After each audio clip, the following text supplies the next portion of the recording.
नमस्कार, एक बार फिर से आप सभी का स्वागत है वंदना की हिंदी संस्कृत ऑनलाइन क्लासेस में।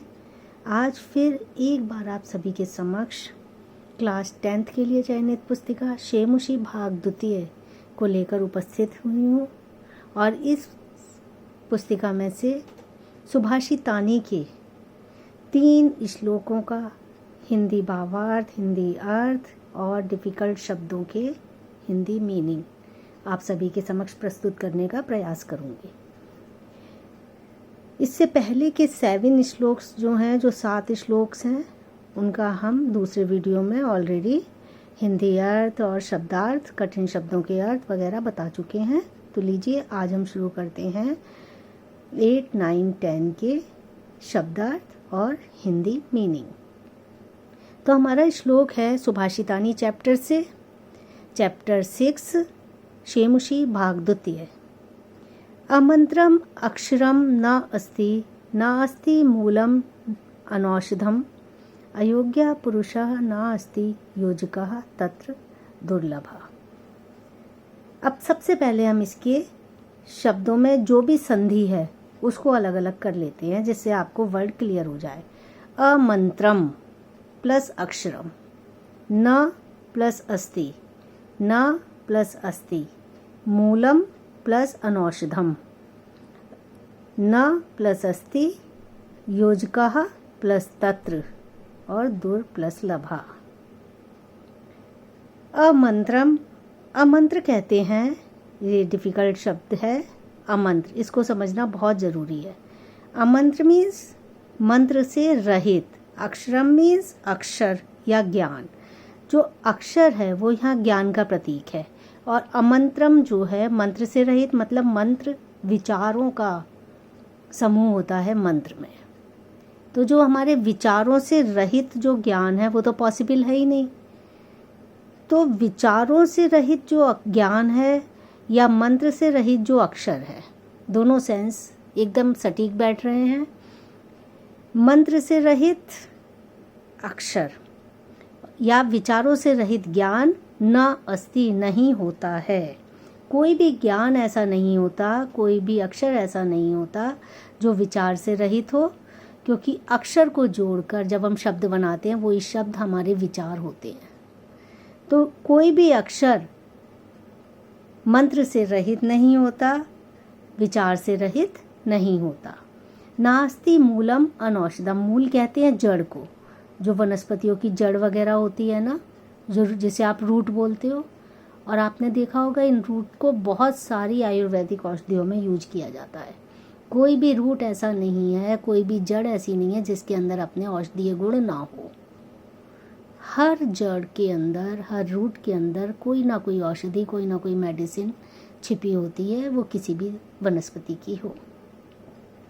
तो मूलम अनौषधम, कोई भी जड़ ऐसी नहीं होती जो अनौषधम, औषधि से रहित हो, दवाई से रहित हो, औषधि से रहित हो। औषधि दवाई को कहते हैं। तो कोई भी जड़ औषधि से रहित नास्ति मीन्स नहीं होती। कोई भी अक्षर जो है वो मंत्र से रहित नहीं होता। अयोग्य पुरुषा नास्ति, पुरुष किसको कहते हैं? जिसके अंदर योग्यता है, वही ये योग्यता जो है, कुछ भी करने की क्षमता, सोचने समझने की क्षमता, ये हमें पशुओं से भिन्न करती है। वरना पशु भी जीता जागता होता है और पुरुष या मानव भी जीता जागता होता है।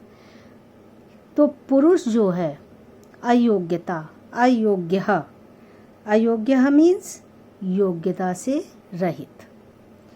वास्तव में जो पुरुष है, एक्चुअली जो पुरुष होता है वो योग्यता से रहित, नास्ति मीन्स नहीं होता है, और तत्र मीन्स वहाँ, इस संदर्भ में, इस स्थान पर, उस स्थान पर।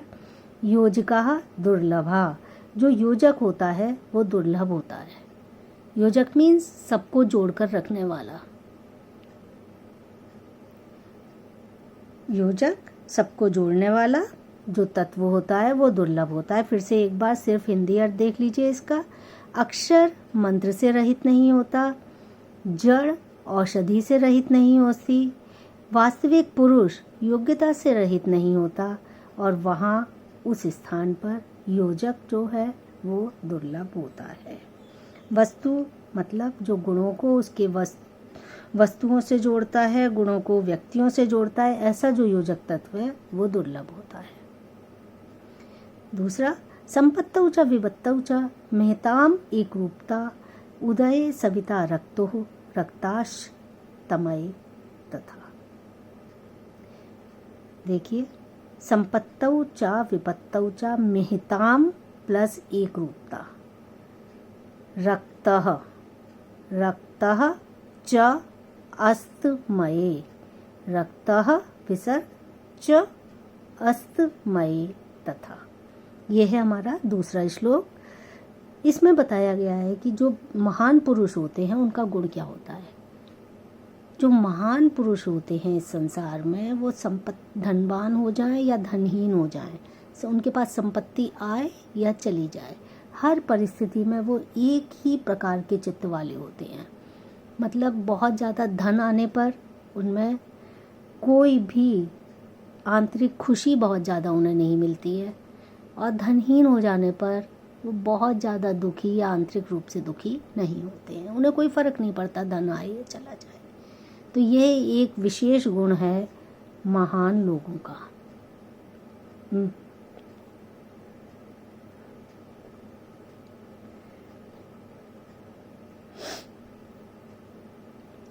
तो देख लीजिए इसका अर्थ, संपत्तौ च विपत्तौ च महताम एक रूपता। एक रूपता मीन्स एक जैसी रूपता, एक समानता, जिसमें कोई डिफरेंस उनको किसी को ना दिखाई दे, वो होता है एक रूपता। तो संपत्तौ च, संपत्ति में मतलब धनवान होने में, विपत्तौ च और मुसीबत के समय या धनहीन होते समय, जब धन चला जाता है ऐसी स्थिति में। महताम जो महान पुरुष होते हैं एक रूपता वाले होते हैं, एक जैसे दिखाई देने वाले ही होते हैं, उनमें कोई हमें भेद नहीं दिखाई देता, कोई अंतर नहीं दिखाई देता उनके अस्तित्व में, उनके व्यक्तित्व में, उनके स्वभाव में। ना तो वो दुखी दिखाई देते हैं, ना वो बहुत ज़्यादा खुश दिखाई देते हैं। तो धनवान होने पर या धनहीन होने पर महान लोग जो होते हैं वो एक रूपता वाले होते हैं। महान लोगों की एक रूपता होती है। जैसे अब इसको एक उदाहरण के द्वारा बताया जा रहा है कि जैसे आप सुबह सुबह जब सूर्य को देखते हैं ना, और रात शाम के समय जब वो अस्त होता है, उस समय के सूर्य को देखिए आप। दोनों परिस्थितियों में, उदय होते समय और अस्त होते समय, दोनों परिस्थितियों में वो एक ही रंग वाला होता है, लाल रंग वाला। जब बाल अरुण उदय होता है तब भी वो लाल रंग का होता है, और जब सूर्य अस्त होता है तब भी लाल रंग का होता है। मतलब उसमें कोई डिफरेंस नहीं होता, कोई भेद नहीं होता। यही यहाँ बताया गया है कि इसकी तुलना महान लोगों से की गई है, महान लोगों की तुलना सूर्य से की गई है। महान लोग संपत्ति के समय या विपत्ति के समय एक रूप जैसे होते हैं, एक समान होते हैं। जैसे कि जो सविता मीन्स सूर्य उदय होते समय या फिर अस्तमय, अस्त होते वक्त लाल रंग वाला ही होता है। जैसा सूर्य उदय होते समय लाल रंग का होता है, वैसा ही सूर्य अस्त होते समय लाल रंग का होता है, उसमें कोई डिफरेंस नहीं होता। क्लियर है? इसके वर्ड मीनिंग भी बहुत इजी है। सिर्फ महताम मीन्स महान लोगों की, एक रूपता मीन्स एक समानता, एक जैसी स्थिति। संपत्तौ संपत्ति आने पर, विपत्तौ मुसीबत आने पर, और अस्तमय मीन्स अस्त होने पर, और सविता मीन्स सूर्य, और रक्ता मीन्स लाल रंग। ठीक है।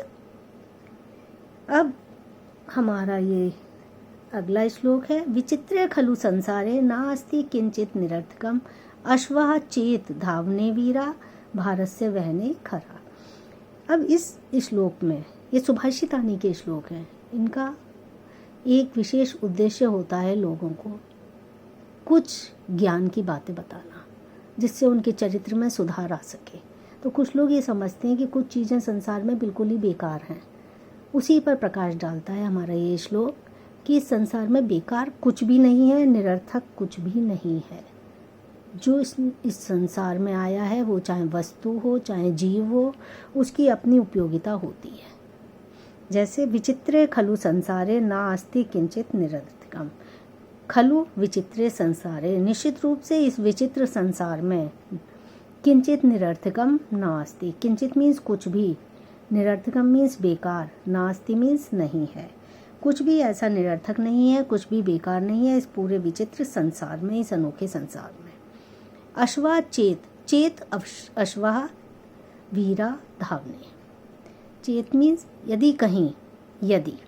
अश्वा मीन्स घोड़ा, यदि घोड़ा वीर होता है, धावने मीन्स दौड़ने में, दौड़ने में वीर है, दौड़ने के योग्य होता है। वीर मीन्स उपयोगी या योग्य। तो यदि, चेत मीन्स यदि, यदि घोड़ा दौड़ने में योग्य है, दौड़ने में वीर होता है, दौड़ने में उपयोगी होता है, तो जो खरा, जिसे लोग बेकार मानते हैं, गधा, जब कोई मूर्ख की उपाधि देनी होती है तो अब भी कह देते हैं गधा, लेकिन गधा इतना बेकार नहीं होता, गधा भी बहुत उपयोगी चीज़ है, क्योंकि जहाँ गधा काम आ सकता है वहाँ आप घोड़े से काम नहीं ले सकते। तो यदि घोड़ा दौड़ने में उपयोगी है तो वो जो गधा है, खरा मीन्स गधा, वहने, भारत से वहने, जो बोझ का, जो आपके भारी भारी वस्तुओं का भार है उसको वहन करने में, उसको उठाने में, उसको ढोने में उपयोगी होता है। ठीक है। यदि घोड़ा दौड़ने के समय उपयोगी होता है, दौड़ने के समय काम में लाया जाता है, अगर आपको सवारी करनी होती है तो अब आप गधे की सवारी नहीं करते हो, उस समय आप सिर्फ और सिर्फ घोड़ा ढूंढते हो। तो यदि घोड़ा दौड़ने में उपयोगी होता है तो दूसरी ओर जब आपको सामान ढोने की ज़रूरत पड़ती है तब आप गधे का उपयोग करते हो, तब आप घोड़ा नहीं तलाशते, क्योंकि गधा भी बहुत ताकतवर होता है। ठीक है। तो भार को ढोने के समय गधा उपयोगी होता है। फिर से एक बार देख लो, इस अनोखे, निश्चित रूप से इस अनोखे संसार में कुछ भी वस्तु निरर्थक नहीं होती, बेकार नहीं होती। यदि घोड़ा दौड़ने के समय उपयोगी होता है तो जो गधा है वो भार को ढोने के समय उपयोगी होता है, भार को उठाने में उपयोगी होता है। तो ये था हमारे आज का सुभाषितानी के लास्ट श्लोक, जिनका अर्थ बताना पहले रह गया था। तो आज का सफ़र बस इतना ही। अगले वीडियो में आपसे जल्दी ही मुलाकात होगी। यदि वीडियो में बताए गए श्लोक आपको समझ में आए हैं, प्लीज़ लाइक एंड सब्सक्राइब करना मत भूलिए। अगले वीडियो में मिलते हैं। Till then bye bye.